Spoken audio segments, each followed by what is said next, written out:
ಆತ್ಮೀಯರೇ, ನಾವಂತೂ ಮೊದಲಿಂದಲೂ ರಾಜ್ಯಪಾಲರ ನಡೆಯನ್ನು ವಿರೋಧ ಮಾಡ್ತಾ ಇದ್ದೀವಿ. ಯಾವ್ಯಾವ ಸಂದರ್ಭ ಬರುತ್ತೆ ಎಲ್ಲ ಸಂದರ್ಭದಲ್ಲೂ ವಿರೋಧವನ್ನು ಮಾಡ್ತೀವಿ. ಇದು ಯಾರೋ ಒಬ್ಬ ವ್ಯಕ್ತಿಯ ಪ್ರಶ್ನೆ ಅಲ್ಲ, ಅಥವಾ ಒಂದು ಪಕ್ಷದ ಪ್ರಶ್ನೆ ಅಲ್ಲ. ರಾಜ್ಯಪಾಲರು ರಾಜ್ಯದ ಮುಖ್ಯಮಂತ್ರಿಗೆ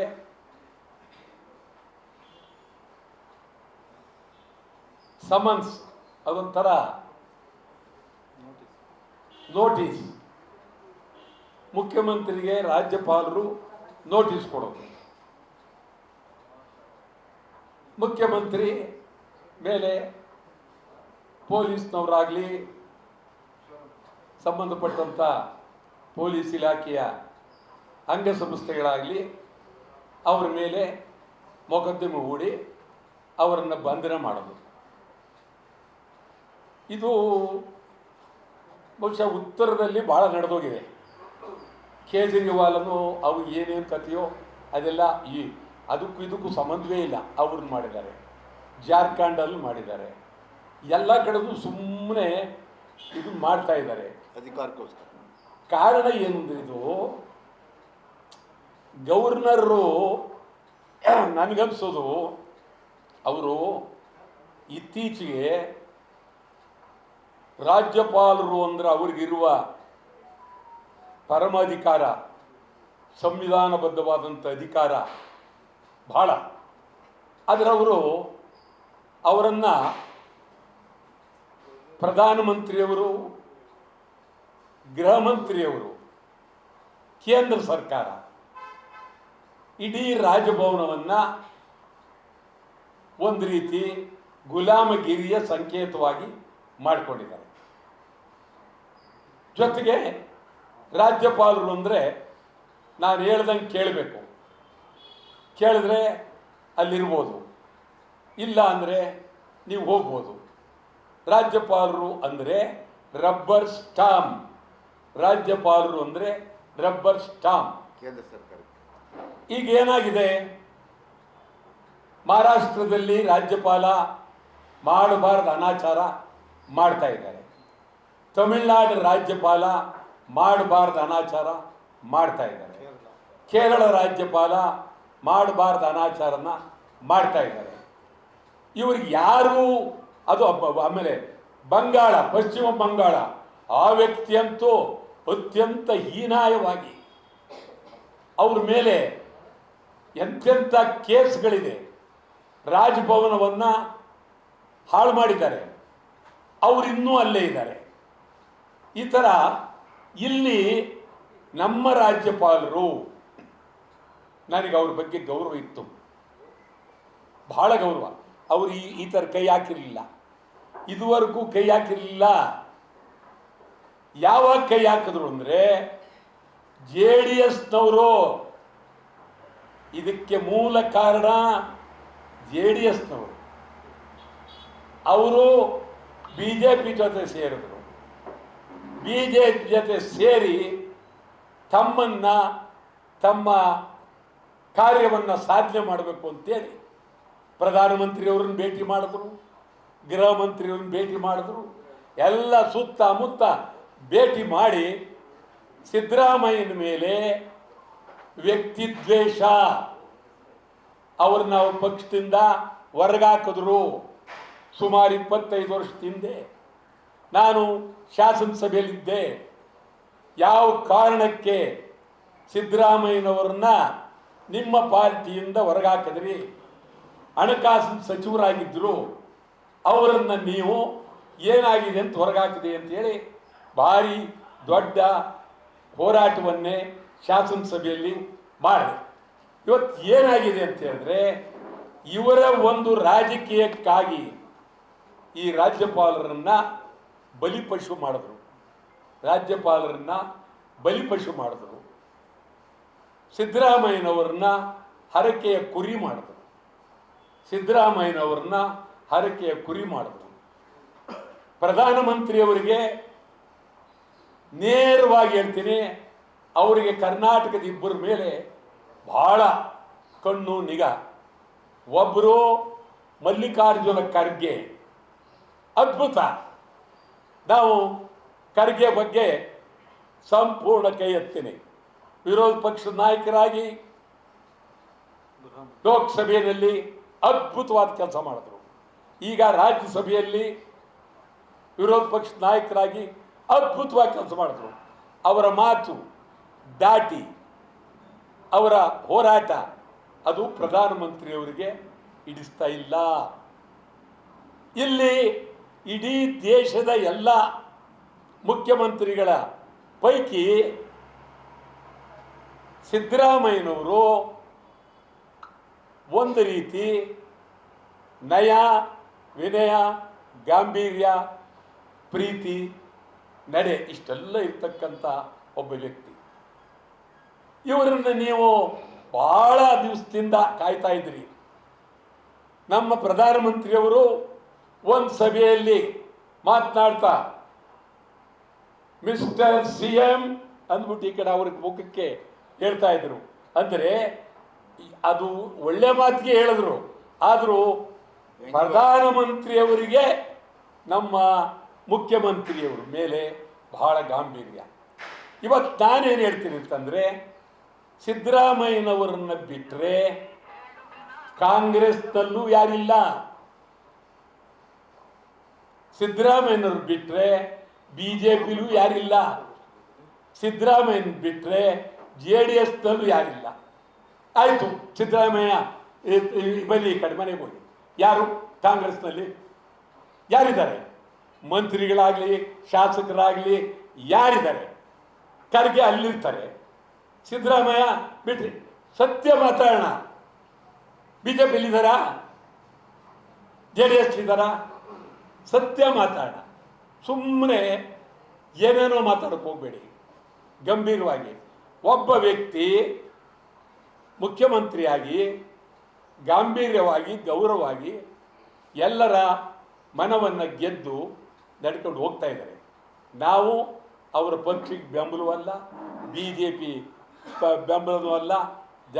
ಒಬ್ಬ ವ್ಯಕ್ತಿ ಜೊತೆಗೆ ಬಹಳ ಪ್ರಾಮುಖ್ಯವಾಗಿ ಈ ಪ್ರಜಾಪ್ರಭುತ್ವ ವಿರೋಧಿ ನಡೆ ರಾಜ್ಯಪಾಲರು, ಇದನ್ನು ನಾವು ವಿರೋಧ ಮಾಡ್ತಕ್ಕಂಥದ್ದು ನಮ್ಮ ಒಕ್ಕೂಟ.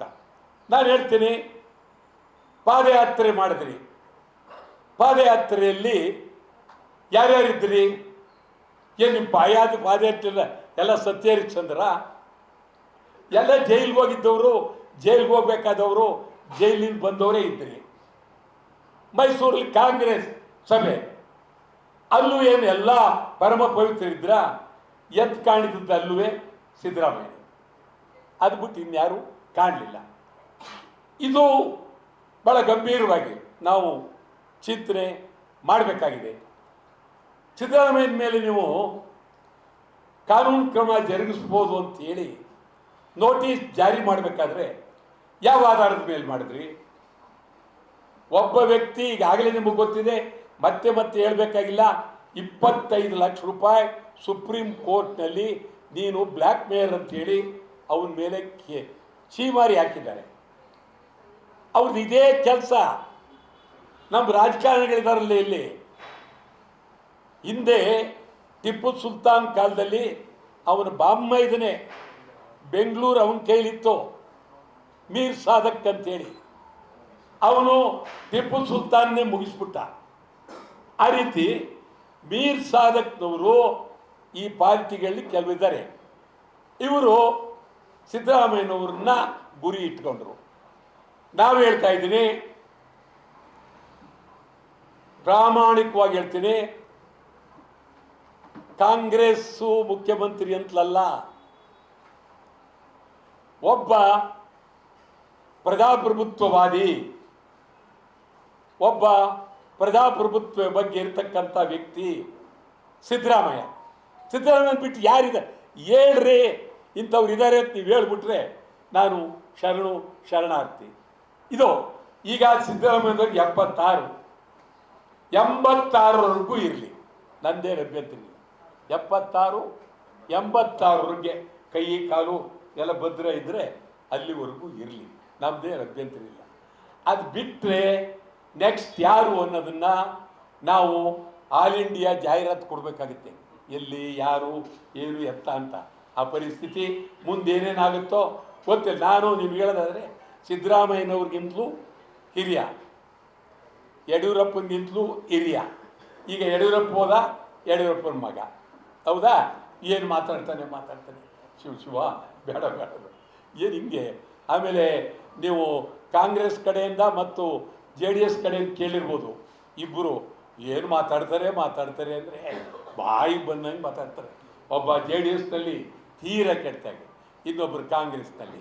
ಇವ್ರದ್ದು ಆಚಾರವಿಲ್ಲದ ನಾಲಿಗೆ, ನಿನ್ನ ನೀಚ ಬುದ್ಧಿಯೇ ಬಿಡು ನಾಲಿಗೆ. ಇವ್ರು ಯಾರಿಗೂ ಆಚಾರ ಇಲ್ಲ.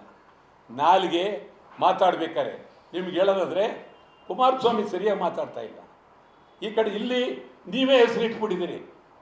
ಇವರೇ ಏನು ಹೆಸರಿಟ್ಟಿದ್ದಾರೆ ಅಂತಂದರೆ, ಯಡಿಯೂರಪ್ಪನಿಗೆ ರಾಜಹುಲಿ, ಇವರು ಅವರ ಅಪ್ಪ ಇಟ್ಟಿರೋದೊಂದು, ಈ ಮಾಧ್ಯಮದವ್ರು ಇಟ್ಟಿರೋದೊಂದು ಬಂಡೆ ಅಂತ, ಶಿವಕುಮಾರ್ ಬಂಡೆ. ಅವರು ಟಗರು ಅಂತ, ಅವ್ರ ಅಪ್ಪ ಇಟ್ಟಿರೋದು ಸಿದ್ದರಾಮಯ್ಯ ಅಂತ, ಇವರು ಟಗರು ಅಂತಾರೆ. ಆಮೇಲೆ ಏನು ಇಟ್ಬಿಟ್ಟಿದ್ದೀರಿ. ಆಮೇಲೆ ಮರಿ ಹುಲಿ, ಅದು ದೊಡ್ಡ ಹುಲಿ, ಇದು ಮರಿ ಹುಲಿ. ಅಯ್ಯೋ ಶಿವನೇ, ಹುಲಿ ಎಲ್ಲರೂ ಪ್ರೆಸ್ ಕಾನ್ಫರೆನ್ಸ್ ಬಂದರೆ ನೀವು ಕೂತಿರ್ತೀರಾ, ಬಿದ್ದು ಓಡ್ಬಿಡ್ತೀರಿ. ಅದು ಯಾಕೆ ಹೆಸರಿಡ್ತೀರೋ ಗೊತ್ತಿಲ್ಲ. ಆಯ್ತಾ, ನೀವಿಟ್ರೆ ಅದೇ ಓ ಏನು ಹೇಳಿದ್ದೆ ಸಿದ್ದರಾಮಯ್ಯನ ಬಾಯಿನಲ್ಲಿ ಈ ಥರ ಯಾವತ್ತೂ ಬರಲಿಲ್ಲ. ಪ್ರಬುದ್ಧ, ನಾನು ಹೇಳ್ತಾ ಇದ್ದೀನಿ, ಕರ್ನಾಟಕದ ಬರಹಗಾರರು, ಹಿರಿಯ ಪತ್ರಕರ್ತರು, ಹೋರಾಟಗಾರರು ಎಲ್ಲರೂ ಇವತ್ತು ಸೇರಬೇಕಾಗಿದೆ. ಇದು ಸಂಗ್ರಾಮ, ಪ್ರಜಾಪ್ರಭುತ್ವವನ್ನು ಉಳಿಸಿ ಎನ್ನುವ ಸಂಗ್ರಾಮ. ಕಾಂಗ್ರೆಸ್ ಮುಖ್ಯಮಂತ್ರಿ ಉಳಿಲಿ ಅಂತಲಲ್ಲ, ಸಿದ್ದರಾಮಯ್ಯ ಪ್ರಜಾಪ್ರಭುತ್ವದ ಸಂಕೇತ, ಸಿದ್ದರಾಮಯ್ಯ ಸೌಜನ್ಯದ ಸಂಕೇತ, ಸಿದ್ದರಾಮಯ್ಯ ಗೌರವ ವ್ಯಕ್ತಿತ್ವದ ಸಂಕೇತ ಅಷ್ಟೇ. ಸಿದ್ದರಾಮಯ್ಯನ ಥರ ನಾನು ಇನ್ನೂ 1 ತಿಂಗಳು ಟೈಮ್ ಕೊಡ್ತೀನಿ. ಆಮೇಲೆ ಯಡಿಯೂರಪ್ಪನಿಗೆ ಜೈಲಿಗೆ ಹೋಗಿ ಬಂದು ಬುದ್ಧಿ ಇಲ್ವೇ? ಜೈಲಿಗೆ ಹೋಗಿದ್ದಾರೆ, ಅವ್ರಿಗೆ ಗೊತ್ತು. ನಾನೇ ನೋಡೋಕೆ ಹೋಗಿದ್ದೆ, ಜೈಲ್ ಪರಿಸ್ಥಿತಿ ಏನು ಅಂತ ಅವ್ರಿಗೆ ಗೊತ್ತು. ಈಗ ಇವ್ರನ್ನೂ ಹೋಗಿ ಅಂತ ಹೇಳ್ತಾರ. ಸಿದ್ದರಾಮಯ್ಯ ಯಡಿಯೂರಪ್ಪನವ್ರ ಜನ್ಮದಿನಾಚರಣೆಗೆ ಹೋಗಿ ಏನು ಮಾತನಾಡ್ತಾರೆ, ಏನು ನೀವು ಅಲ್ಲಿ ಹೋಗಿದ್ರಲ್ಲ ಅಂದರೆ, ರಾಜಕಾರಣವೇ ಬೇರೆ, ಸಂಬಂಧವೇ ಬೇರೆ, ಅದಕ್ಕಾಗಿ ಹೋಗಿದ್ದೀನಿ ಅಂತ ಎಷ್ಟು ಸೌಜನ್ಯವಾದ ಮಾತನ್ನು ಸಿದ್ದರಾಮಯ್ಯ ಮಾತಾಡ್ತಾರೆ. ನೀವು ಯಡಿಯೂರಪ್ಪನವರೇ, ನೀವು ಯಾವ ಉದ್ದೇಶಕ್ಕೋಸ್ಕರವಾಗಿ BJPಲಿದ್ದೀರಿ ಗೊತ್ತು, ನಾನು ಹೇಳೋಕೆ ಹೋಗಲ್ಲ. ನೀವು ಯಾವ ಹೇಳ್ತೀರಿ ಸಂದರ್ಭ ಬಂದರೆ ನನಗೆ ಗೊತ್ತು, ನನಗೆ ನೀವೇನೇನು ಅನ್ಯಾಯ ಮಾಡಿದ್ದೀರಿ ಅದು ಗೊತ್ತು. ಆದರೂ ಅದಕ್ಕೋಸ್ಕರ ನಾನೇನು ಚಿಂತೆ ಮಾಡೋಕ್ಕೆ ಹೋಗಲ್ಲ. ನಮ್ಮ ರಾಜ್ಯದಲ್ಲಿ ತಮ್ಮಿಂದ ಯಾರ್ಯಾರು ಬೀದಿಗೆ ಹೋದರು, ಯಾರ್ಯಾರು ಏನೇನಾದರೂ ಅದೆಲ್ಲ ಆ ಭಗವಂತ ನೋಡ್ಕೊಳ್ಳಿ ಅವ್ರನ್ನ. ನನ್ನ ಕಣ್ಣಾರೆ ಗೊತ್ತು. ಧರ್ಮ್ ಸಿಂಗ್ ಸತ್ತೇ ಹೋದರು ಪಾಪ, ಅವ್ರ ಅಧಿಕಾರ ಕೆಳಗಿಳಿದ್ರು. JH ಪಟೇಲ್ ಅದು ನಿಂತು ಸೋತರು, ಅಲ್ಲಿ ಒಬ್ಬ ಅಡಿಕೆ ವ್ಯಾಪಾರಿ ವಿರುದ್ಧ ಸೋತರು. ಇದರ ಒಂದು ಹೇಳ್ತಾ ಹೋದರೆ ದೊಡ್ಡದೇ, ಅದೇನೇ ಆಗೋಗಿ. ಇವತ್ತು ಮಾತ್ರ ನಮ್ಮ ಹೋರಾಟ ಪ್ರಜಾಪ್ರಭುತ್ವ ಉಳಿಸಿ, ಪ್ರಧಾನಿ ವಿರುದ್ಧ, ಅಮಿತ್ ಶಾ ವಿರುದ್ಧ, ಕೇಂದ್ರದ ವಿರುದ್ಧ ನಾವು ತೀವ್ರವಾದಂಥ ಹೋರಾಟ. ನಿನ್ನೆ ಇವರು ನಮ್ಮ ರಾಜ್ಯಪಾಲರು ಇಲ್ಲಿ ಮಾತನಾಡುವಾಗ ಗ್ಯಾರಂಟಿ ದೇಶದ ಅಭಿವೃದ್ಧಿಗೆ ಬಲ. ನಮ್ಮ ರಾಜ್ಯಪಾಲರು ಯಾವತ್ತು 15ನೇ ತಾರೀಕು ಈ ಮಾತು ಹೇಳ್ಬಿಟ್ಟು 16ನೇ ತಾರೀಕೆ ನೋಟಿಸ್ ಕೊಟ್ಬಿಡೋದ. ನೀವು ಚೆನ್ನಾಗಿದೆ, ಒಳ್ಳೆ ರಾಜ್ಯಪಾಲರು ನೀವು, ಇಂಥದ್ದನ್ನ ಎಲ್ಲೂ ನೋಡಲಿಲ್ಲ. ನನಗೆ ಸಿಕ್ಕಿದ್ರು, ನಿಮ್ಗೆ ಹೇಳಿದರೆ BD ಜತ್ತಿ ಅವರ 100ನೇ ವರ್ಷದಲ್ಲಿ ನನ್ನನ್ನು ಕರೆದಿದ್ರು. ನಾನು ರಾಜ್ಯಪಾಲರು ಜತ್ತಿಯವರ ಮಗ. ನಾನು ಅವ್ರಿಗೆ ಹೇಳಿದೆ, ಬೇರೆ ರಾಜ್ಯದ ರಾಜ್ಯಪಾಲರುಗಳ ಥರ ನೀವು ತಂಟೆ ಮಾಡ್ತಾ ಇಲ್ಲ, ಒಳ್ಳೆ ರಾಜ್ಯಪಾಲರು ನೀವು.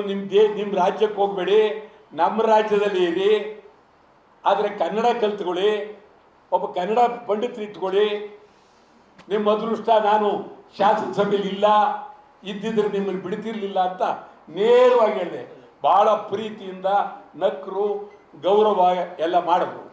ಅಂಥ ವ್ಯಕ್ತಿ ಈ ಮಟ್ಟಕ್ಕೆ ಬರಬೇಕಾದ್ರೆ ನರೇಂದ್ರ ಮೋದಿಯವರು, ಅಮಿತ್ ಶಾ ರವರು ಇವರಿಬ್ಬರೇ ಕಾರಣ. ಇವರಿಬ್ಬರಿಗೆ ಪ್ರಚೋದನೆ ನಮ್ಮ ರಾಜ್ಯದ JDSನವರು, ಅವರದೇ ಮುಖವಾಡ, ಅವರಿಂದೆ ಬಾಲ BJPಯವರು. ಇವರು ಹೋಗಿ ಅಲ್ಲಿ ಕಂಡು ಏನಾರ ಮಾಡಿ ಯಾವ ರೂಪದಲ್ಲಾರು ಸಿದ್ದರಾಮಯ್ಯ ಕೆಳಗಿಳಿಬೇಕು. ಇಲ್ಲ, 76, 86 ಇನ್ನು 10 ವರ್ಷ ನಾನು ಹೇಳಿದ್ದೀನಿ. ಸಿದ್ದರಾಮಯ್ಯರು ಮುಂದುವರಿಸೋದು ಒಳ್ಳೆಯದು.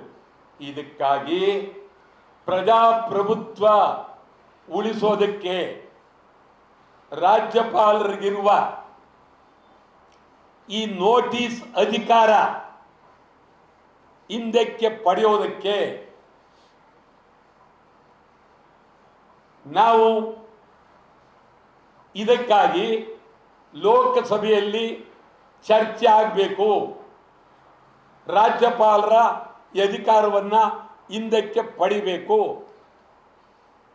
ರಾಜಭವನ ರಾಜಕೀಯ ಭವನ ಆಗಬಾರ್ದು. ರಾಜ್ಯಪಾಲರು ರಾಜಕಾರಣಿ ಆಗಬಾರ್ದು. ಇದನ್ನು ನಾವು ಎಲ್ಲರಿಗೂ ಹೇಳ್ತೀನಿ. ಇಡೀ ದೇಶದ ಎಲ್ಲ ಇಂಡಿಯಾ ಒಕ್ಕೂಟದ ವಿರೋಧ ಪಕ್ಷ, ಇವನ್ ಆಡಳಿತ ಪಕ್ಷದವ್ರಿಗೆ ಹೇಳ್ತೀನಿ. ಎಲ್ಲರ ಮೇಲೆ ತಲೆ ಬರುತ್ತೆ. ನಿಮ್ಗೆ ಗೊತ್ತಿದೆ, SR ಬೊಮ್ಮಾಯಿ ಮುಖ್ಯಮಂತ್ರಿ ಆಗಿದ್ದರು. ಇಲ್ಲಿ ರಾಜ್ಯಪಾಲರು ವಜಾ ಮಾಡ್ತಾರೆ. ಸುಪ್ರೀಂ ಕೋರ್ಟ್ ರಾಜ್ಯಪಾಲರ ನಿರ್ಧಾರ ಸರಿ ಇಲ್ಲ ಅಂತ ಹೇಳ್ತಾರೆ. ಇವತ್ತು ಸುಪ್ರೀಂ ಕೋರ್ಟ್ ಹೇಳಿದೆ, ಶಾಸನ ಸಭೆ ಮುಖ್ಯ, ಸೂಪರ್ ಸುಪ್ರೀಂ. ಆದ್ದರಿಂದ ನಾನು ನಮ್ಮ ರಾಜ್ಯಪಾಲರಿಗೆ ಹೇಳ್ತೀನಿ, ಈ ನೋಟಿಸನ್ನು ಹಿಂದಕ್ಕೆ ಪಡೀರಿ, ತುರ್ತು ಶಾಸನ ಸಭೆ ಕರೀರಿ ಅಂತ ಹೇಳಿ ಸರ್ಕಾರಕ್ಕೆ ಹೇಳಿ. ತುರ್ತು ಶಾಸನ ಸಭೆ ಕರೀರಿ. 3 ದಿನ ಸಮಗ್ರವಾಗಿ ಮೂಡ ಜವಾನರಿಂದ ಹಿಡಿದು ಉದ್ದದ ಅಧಿಕಾರಿವರೆಗೂ ಎಲ್ಲವನ್ನು ಎಳೆಯಾಗಿ ಚರ್ಚೆ ಮಾಡಿ, ಪ್ರಾಮಾಣಿಕವಾಗಿ ಚರ್ಚೆ ಆಗುತ್ತೋ ಇಲ್ವೋ ಅಂತ ನೋಡೋದಕ್ಕೆ ಗ್ಯಾಲರಿನಲ್ಲಿ ರಾಜಭವನದ ಪರವಾಗಿ ಸಾಮಾನ್ಯ ಮನುಷ್ಯನಾಗಿ ಒಂದಿಬ್ಬರು ಅಧಿಕಾರಿಗಳು ಕೂತ್ಕೊಳ್ಳಿ, ನೋಡಿ. ಅದು ಮಾರ್ಗ. ಅದನ್ನು ಬಿಟ್ಟು ಈ ನೋಟಿಸ್ ಕೊಟ್ಟಿರೋದು ಅಕ್ರಮ. ನಾವು 22ನೇ ತಾರೀಕು ಗುರುವಾರ ಬೆಳಗ್ಗೆ 11:30, 12 ಗಂಟೆಗೆ ರಾಜಭವನ ಮುತ್ತಿಗೆ ಪ್ರಧಾನಮಂತ್ರಿಯ ವಿರುದ್ಧ, ಗೃಹ ಮಂತ್ರಿಯ ವಿರುದ್ಧ, ಕೇಂದ್ರದ ವಿರುದ್ಧ ಇವರು ರಬ್ಬರ್ ಸ್ಟ್ಯಾಂಪ್, ಪಾಪ ಇವರು ನೋಟಿಸನ್ನು ಹಿಂದಕ್ಕೆ ಪಡೆಯಿರಿ ಇವರಿಗೆ ಹೇಳೋದಕ್ಕೆ.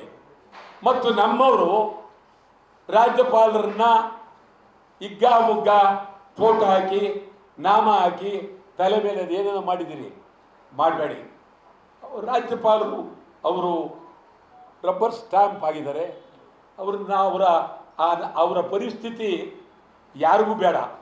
ಗಾದೆ ಹೇಳ್ತಾರೆ, ನಾಯಿ ಪಾಡು ಅಂತ. ಈ ರಾಜ್ಯಪಾಲರ ಪರಿಸ್ಥಿತಿ ನಾಯಿ ಪಾಡಿಗಿಂತ ಕಡಿಮೆ ಆಗಿದೆ. ಅವ್ರು ಮಾಡಲಿಲ್ವಾ, ಎತ್ತಾಕ್ತಾರೆ, ಮಾಡ್ತಾರ ಈ ಪರಿಸ್ಥಿತಿ. ಇದಕ್ಕಾಗಿ ನಾನು ಭಾಳ ಜನ ನೋಡಿದೆ. ನಂದೇನು ಅವರು ವೈಯಕ್ತಿಕವಾಗಿ ನಾವೇನು ದ್ವೇಷ ಮಾಡ್ತಕ್ಕಂಥದ್ದಲ್ಲ. ನಮ್ಮಲ್ಲೇ ಕೆಲವರು ಹಾಕಿದ್ರು, ಗುಂಡಾಗಿ ಮುಖ ಹಾಕ್ಬಿಟ್ಟು, ಮಧ್ಯ ನಾಮ ಹಾಕ್ಬಿಟ್ಟು, ತಲೆಗೆ ಅದೇನೇನು ಹಾಕ್ಬಿಟ್ಟಿದ್ರು. ಹಾಕಬೇಡಿ, ಅದು ಒಳ್ಳೆಯದಲ್ಲ. ಆಮೇಲೆ ಬೇರೆಯವ್ರೂ ಪಾದರಕ್ಷೆಯಲ್ಲಿ ಹೊಡೆಯೋದು, ರಸ್ತೆಯಲ್ಲಿ ಇದು ಮಾಡೋದು, ಅವೆಲ್ಲ ಬೇಡ. ಅದು ನಮ್ಮ ಪ್ರಜಾಪ್ರಭುತ್ವಕ್ಕೆ ವಿರೋಧಿ. ಇದು ಅದು ಒಳ್ಳೆಯದಲ್ಲ. ಆಮೇಲೆ ಇದರಲ್ಲಿ ಮಂಗಳೂರಿನಲ್ಲಿ ಒಬ್ಬರು ಐವನ್ ಡಿಸೋಜಾ ಅಂತ ಹೇಳ್ತಾರೆ, ಅವರು ಸರಿ ಇಲ್ಲ ಆ ಥರ ಮಾತಾಡೋದು. ನಮ್ಮ ಇದುವೇ ನಾವು ಬಾಂಗ್ಲಾದೇಶ ಆದಂಗೆ ಆಗಬೇಕಾಗುತ್ತೆ, ಹುಷಾರ್ ಅಂತ ಹೇಳ್ತಾರೆ. ಯಾರಿವರು? ಬಾಂಗ್ಲಾದೇಶ ಆದಂಗೆ ಆಗಬೇಕಾ? ನಮ್ಮ ದೇಶ ಯಾರೇ ಇರಲಿ ಇದಕ್ಕೊಂದು ಶಕ್ತಿ ಇದೆ, ಗೌರವ ಇದೆ. ಜನ ರಾತ್ರಿ ಆರಾಮಾಗಿ ನಿದ್ರೆ ಮಾಡ್ತಾರೆ ಸುಖವಾಗಿ. ಬೆಳಗ್ಗೆ ಎದ್ದರೆ ಬಾಂಬ್ ಬೆಳೀತದೆ ಹೊಡಿತದೆ ಅಂಥೇಳಿ ಯಾರಿಗೂ ಹೆದರಿಕೆ ಇಲ್ಲ. ಯಾವುದೇ ಪಾರ್ಟಿ ಇರಲಿ ದೇಶದಲ್ಲಿ ಈಗ ಬಂದಿರೋ ಎಲ್ಲ ರಾಜಕೀಯವಾಗಿ ಪ್ರಧಾನಮಂತ್ರಿಯನ್ನು ನಾವೇನು ಬೇಕಾದ್ರೂ ಮಾತಾಡೋಣ, ಗೃಹ ಮಂತ್ರಿ ಮಾತಾಡೋಣ, ಬಟ್ ದೇಶದ ಪ್ರಶ್ನೆ ಬಂದಾಗ ಐವಾನ್ ಡಿಸೋಜಾ ರಿಸೈನ್ ಮಾಡಬೇಕು, ರಾಜೀನಾಮೆ ಕೊಡಬೇಕು. ಹುಚ್ಚುಚ್ಚಾಗಿ ನಾಲ್ಗೆ ಏನೇ ಅಂಥೇಳಿ ಬಾಯಿಗೆ ಬಂದಂಗೆ ಮಾತಾಡಬಾರ್ದು. 22ನೇ ತಾರೀಕು ಬೆಳಗ್ಗೆ 12 ಗಂಟೆಗೆ ಪೊಲೀಸ್ನವರು, ನೀವು ತಿಳ್ಕೊಳ್ಳಿ ಬನ್ನಿ, 22ನೇ ತಾರೀಕು ಬೆಳಗ್ಗೆ 12:15 ಗಂಟೆಗೆ ಪ್ರಧಾನಮಂತ್ರಿ ವಿರುದ್ಧ, ಗೃಹ ಮಂತ್ರಿ ವಿರುದ್ಧ ರಾಜ್ಯಪಾಲರ ನೋಟಿಸ್ ಹಿಂದೆ ಪಡಿಬೇಕು ಅಂತೇಳಿ ಒತ್ತಾಯ ಮಾಡೋದಕ್ಕೆ 22ನೇ ತಾರೀಕು ಬೆಳಗ್ಗೆ ರಾಜಭವನ ಬುತ್ಗೆ ರಾಜ್ಯದ ಎಲ್ಲ ಕನ್ನಡ ಪರ ಸಂಘಟನೆಗಳು ಬರಬೇಕು. ಭಾರಿ ಜೋರಾಗಿ ನಮ್ಮ ಒಂದು ಪ್ರದರ್ಶನ ಆಗಬೇಕು, ಪ್ರಜಾಪ್ರಭುತ್ವ ಉಳಿಸಿ ಅಂತ ಹೇಳಬೇಕು. ಎಲ್ಲರೂ ಬರಬೇಕು ಅಂತೇಳಿ ಒತ್ತಾಯ ಮಾಡ್ತೀನಿ. ನಮಸ್ಕಾರ. ಈಗ ಯಾರು ದೂರು ಕೊಟ್ಟಿದ್ದಾರೆ ಅವರ ಹಿನ್ನೆಲೆಯನ್ನು ನೋಡಬೇಕು. ಅಬ್ರಾಮ್ ಒಬ್ಬ ರೋಲ್ ಕಾಲ್ ಮನುಷ್ಯ. ಈ ರಾಜ್ಯದಲ್ಲಿ ರೋಲ್ ಕಾಲ್ ಅಬ್ರಾಮ್ ಅಂತನ ನಾವು ಕರೆಯೋದು. ಅಂತಹವನ್ನ ಒಂದು ಮನವಿಯನ್ನು ಸ್ವೀಕಾರ ಮಾಡಿ ಇವತ್ತು ಮುಖ್ಯಮಂತ್ರಿ ಮೇಲೆ ನೀವು ಪ್ರಾಸಿಕ್ಯೂಷನ್ ಆದೇಶ ಮಾಡಬೇಕು ಅಂತ ಹೊರಡಿಸಿದ್ದೀರ. ಒಂದು ಮಾತು ಹೇಳೋದಕ್ಕೆ ಇಷ್ಟಪಡ್ತೀನಿ. ನೀವು ಕೇಂದ್ರದ ಕೈಗೊಂಬೆಯಾಗಿ ಕೇಂದ್ರ ಸರ್ಕಾರ ಏನು ಹೇಳುತ್ತೋ ಅದನ್ನು ಹೇಳುವಂಥ ರಾಜ್ಯಪಾಲರು ನೀವಾಗಿದ್ದೀರ. ಈ ಕೂಡಲೇ ರಾಜ್ಯಪಾಲರು ಈ ಒಂದು ಪ್ರಾಸಿಕ್ಯೂಷನ್ ಆದೇಶವನ್ನು ಏನು ಕೊಟ್ಟಿದ್ದಾರೋ ಅದನ್ನು ಯಥಾವತ್ತಾಗಿ ವಾಪಸ್ ತಗೋಬೇಕು. ಬೇರೆ ನಮ್ಮ ಗೆಳೆಯರು ಹೇಳಿದಾಗೆ ಲೋಕಾಯುಕ್ತ ಇದೆ, CID ಇದೆ, ಇಂಥದ್ದಕ್ಕೆಲ್ಲ ನೀವು ಕೊಡಬೇಕು. ಆದರೆ ನೀವು 20 ದಿವಸ ಅದನ್ನು ಕೋರ್ಟಲ್ಲಿ ವಿಚಾರಣೆಗೆ ನೀವು ತಗೊಂಡೋಗಿದ್ದೀರಾ. ಇದು ಇಡೀ ಕರ್ನಾಟಕದ ಕನ್ನಡಿಗರಿಗೆ ಮಾಡಿದಂಥ ಅವಮಾನ. ಎಲ್ಲೋ ಒಂದು ಕಡೆ BJP, JDS ಎಲ್ಲ ಒಂದಾಗಿ ಇವತ್ತು ಈ ರಾಜ್ಯದ ಮುಖ್ಯಮಂತ್ರಿಯನ್ನ ಕೆಳಗಡೆ ಇಳಿಸಬೇಕು ಅಂತ ಹೊರಟಿದ್ದಾರೆ. ಕನ್ನಡ ಪರ ಸಂಘಟನೆಗಳು ನಾವು ಒಂದೇ ಮಾತು ಕೇಳೋದು, ಯಾವ ಆಪಾದನೆ ಮೇಲೆ ನೀವು ಅವರನ್ನ ಕೆಳಗಿಳಿಸುವಂತ ಪ್ರಯತ್ನ ಮಾಡ್ತಾ ಇದ್ದೀರಾ? ರಾಜ್ಯಪಾಲರೇ, ನೀವು ಕೈಗುಂಬೆ ಆಗಬೇಡಿ. ಈ ರಾಜ್ಯದ ಹಿತಾಸಕ್ತಿಯನ್ನು ಕಾಪಾಡೋದು ನಿಮ್ಮ ಕೈಯಲ್ಲಿದೆ. ನಾವು ಎಷ್ಟು